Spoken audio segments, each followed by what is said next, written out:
Miku i Vučić, Milun Milenković, në kuadër të detyrave që kishte në grupin terrorist, ishte përgjegjës edhe për vrojtimin e liçenit të Ujmanit.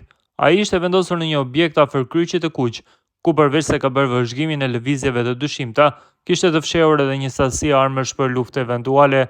Presidenti i Serbisë Aleksandar Vučić kishte deklaruar me rastin e arrestimit të Milenković se ky është një provokim i Albin Kurtit me të cilin provon që të nxjisë luftë në zemrat e Europës. Deklarata e ashpër e kreut serb nuk do të ishte kuptuar drejt, duke u quajtur më shumë politik para afër 2 vitesh, kur në bazë të akuzës së Prokurorisë Speciale të Kosovës ishte arrestuar Milenković. Megjithatë, sipas një ulëmtimi, është vërtetuar se Vučić ka pasur lidhje të veçantë me Milenkovićin, i cili ka qenë njëri nga udhëheqësit e organizatës terroriste Mbrojtja Civile. Gjatë vizitës në Ujman, që Vučić pati bërë në shtator 2018, ai kishte ndaluar së biseduari edhe me Milenković në objektin e një qendre kreative sportive në liçenin e Ujmanit. Foto më poshtë është bërë nga Evropa e Lirë dhe është nxjerrë nga takimi i përzemërt i Vučić me Lunën, ku shihet se i ka vënë dorën në krah.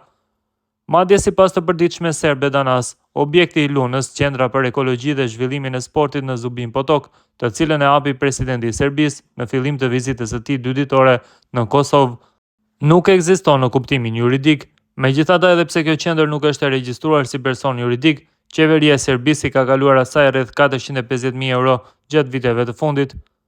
Në dosjen e Prokurorisë Speciale të Kosovës të pandehur për sulmin terrorist të 6 dhjetorit 2022, thuhet se ai ka rezistuar gjatë arrestimit që është bërë më 13 qershor 2023. Besohet se Luna ishte stërvitur në Nish, në tashmë të quajturën Qendra Humanitare Serbo-Ruse, e njohur botërisht edhe si qendër spionazhi e Moskës për Ballkanin Perëndimor. Vučić nuk e kishte mik vetëm Lunën.